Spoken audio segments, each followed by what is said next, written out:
Did you know that in ancient Levitical times, gluttony was punishable by death? Deuteronomy 21:20-21 says, "And they shall say unto the elders of his city, This our son is stubborn and rebellious. He will not obey our voice. He is a glutton and a drunkard. And all the men of his city shall stone him with stones, that he die. So shalt thou put evil away from among you, and all Israel shall hear and fear." We also know that in ancient Israelites' wanderings in the wilderness, they were struck down by God with a plague, after they sinned by overindulgence in flesh meat. What a serious punishment for what seems like such a mild offense. But today, nearly 3,500 years later, gluttony still kills. In fact, our lack of self-control in various areas is directly correlated with illness and disease. My name is Valerie Karvetsky, and I am a nurse practitioner that specializes in adult health and primary care. One of the main focuses of primary care is preventing disease. And yes, exercising self-control and achieving a lifestyle of balance is crucial to keeping yourself healthy and thus optimizing your immune health.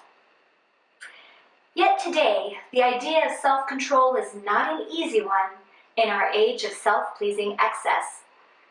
Placing limits or saying no to oneself is not considered conducive to happiness, and no wonder. Self-control is defined as restraint, exercised over one's own impulses, emotions, or desires. That is hard work, and sadly most of us are looking for an easy route to health and happiness. But you know the old adage, anything worth having is worth working for. And self-control works, not just for our health, as we'll discuss in the next few minutes, but for our happiness too. Research has shown that people are happier when they are the origin of their behavior or live with intentionality. And studies have also found that individuals with more self-control have fewer mental health symptoms. No wonder John Milton, an English poet, once said, "He who reigns within himself and rules his passions, desires, and fears is more than a king." In order to better understand how self-control contributes to our health and why the lack of self-control is deadly, we have to look at areas in our life where we sometimes overdo it.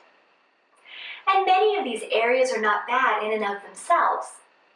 While this is not going to be an all-inclusive list, we will briefly look at self-restraint as it applies to some important areas: screen time, work, exercise, sleep, and eating. As a side note, I will not cover alcohol and tobacco in this discussion, as modern medicine has already established the link between those substances and disease, and I feel these require complete abstinence and not moderation. Let's start with screen time.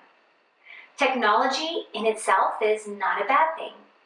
In fact, the advent of screens have given us capabilities that were unthinkable just 20 years ago. But even good things can become harmful when carried to excess. Studies have found an association between social media and television with symptoms of depression. This doesn't even take into consideration the effects screen time can have on our sleep, particularly when used late in the day and prior to bedtime. If you're curious how many screen hours you log weekly, consider a brief check of your smartphone's screen time feature. Then add on to that any additional time you are on your tablet, computer, or television. You'll be surprised at how those hours can add up. But not only is it easy to lack control during our leisure time, we also as a society struggle with self-control when we work. Our American culture is known for its profound work ethic, and while for some the problem lies in a lack of desire to work, others have difficulty in knowing when to slow down and rest. Overwork can kill. There's evidence that shows an association between working long hours, or 55 or more hours per week, and an increased incidence of heart disease and stroke. It may not be just the work itself, but the stress that seems to come with it. And it's not just logging in hours at the office. How many of us have trouble winding down at the end of the day, while scrambling to finish one more task on our to-do list. Whether we work at home or outside the home, we never seem to get our work all done. And it is in those moments that we need to exercise self-control, take a deep breath, and make time for rest. Slow down after 7 to 8 p.m. and make time for family and personal devotions, even if this means leaving some things undone. There is a real push in health education to exercise more, and rightly so. Many of us could benefit from more physical activity. But there can be too much of a good thing, just like with work. With exercise, there is a threshold beyond which more is not better, or does not equate to increased health benefits. A study published in the Journal of the American Academy of Cardiology found a U-shaped association between amount of jogging and all-cause mortality.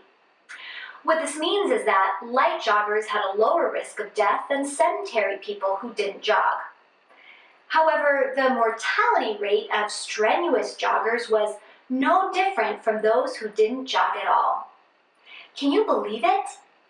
Those who jogged excessively had the same rate of death as the sedentary folks. It really shows that moderation in all things is where we find the balance necessary for health.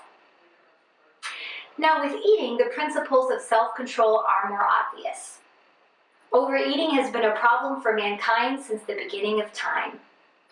Its roots are a basic lack of self-control or temperance. Our dinner plates today are estimated to be about 25% larger than they were in the early 1900s, and we live in a supersized culture.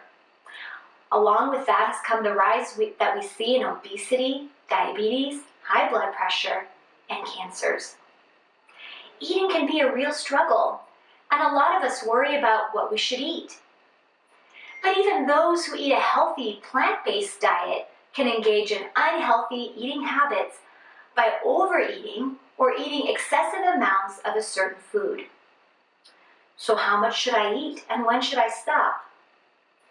The Okinawan people in Japan are known for their longevity as some of the healthiest centenarians on earth. They follow a practice called Harahachibu, the practice of eating until you are 80% full. This concept is unheard of even in the Western world. But even ancient Solomon, the wise man, gives us the secret of self-control when it comes to food. Hast thou found honey? Eat so much as is sufficient for thee, lest thou be filled therewith and vomit it. Proverbs 25:16. Those are strong words, but remember, I said that the self-control lifestyle is not always an easy one, but it is a worthwhile one. The last area that we are going to look at is the area of sleep and how a lack of restraint or balance here can be detrimental. The National Sleep Foundation recommends 7 to 9 hours of sleep for healthy adults. As with the other lifestyle practices we have reviewed, there is also a need to balance our sleep, and more may not be better. A study out of Finland found that sleep durations of more than 9 hours nightly was associated with increased inflammation in the body. Further research has also suggested that sleep outside of the 6 to 8 hour range may be associated with increased risk of death and cardiovascular issues. Our focus really should be on the quality of sleep more than its duration. We often feel tired not because we didn't sleep long enough, but because our sleep quality was poor. So, if you frequently feel unrested upon awakening, you may want to discuss this with your healthcare provider. There are some medical conditions that can contribute to poor sleep quality. Sleep, work, exercise, many of these things are good, and if overindulgence in them can be so detrimental, imagine what a lack of self-control in areas we know are bad for us can lead to. We all want to be healthier, live longer, and prevent disease. And beginning with self-control is a good place to start. Let's go over some simple strategies to implement self-control in your life. The first is to identify the problem. If you're not sure where you're lacking self-control, consider asking a family member or close friend. They can often see the imbalance in your life better than you do. Also, ask God for help. Say, Lord, show me the areas in my life that are out of balance. The second step is to give away the problem. Give the problem to God every morning and throughout the day. When you're tempted to excess, you will need outside strength to overcome your natural tendencies. Pray for His Holy Spirit to cultivate the fruit of temperance in your life. I then want you to set some goals. Set an achievable and specific goal to your area of struggle. Next, remove temptation. For example, if you're struggling with screen time, consider leaving your phone in another room or turning it off after 8 p.m. If you have difficulty controlling your intake of sweets, don't purchase them until you feel confident that you can eat them in moderation. Lastly, be positive. Oftentimes when we are struggling with an area, we have a lot of negative thinking surrounding it. The next time you are struggling and thinking, I can't do this, it's too hard, remember Philippians 4:13. I can do all things through Christ who strengthens me. Each time you resist the urge makes resisting easier the next time. During these uncertain times, we all want to maximize our general health and, of course, reap those benefits towards our immune health.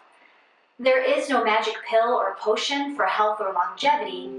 Neither is there an easy path or single practice that guarantees health. It's a group of lifestyle factors united in balance where we find true well-being.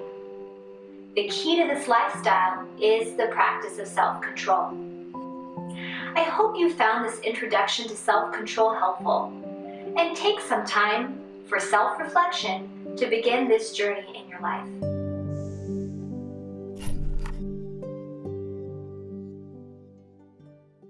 Hi everyone, we have a special gift for you. The Ministry of Healing is a book that shows you how you can improve your mental, physical, and spiritual health. It has excellent information about building a healthy and happy home. We're offering this book for free to the first 100 people who call us at 540-366-9400. But wait, that's not all. We would also like to offer you LifeSource magazine. This magazine will help you on your wellness journey. This issue has topics such as the power of a plant-based diet, how to make a switch to a plant-based diet, vitamin D, omega-3 fats, the smart fats, how to improve brain function, and many others. Plus, it has a whole section of delicious plant-based recipes with a picture for each. Again, we are only offering these special resources to the first 100 people who call us at 540-366-9400. So pick up the phone. You'll be glad you did.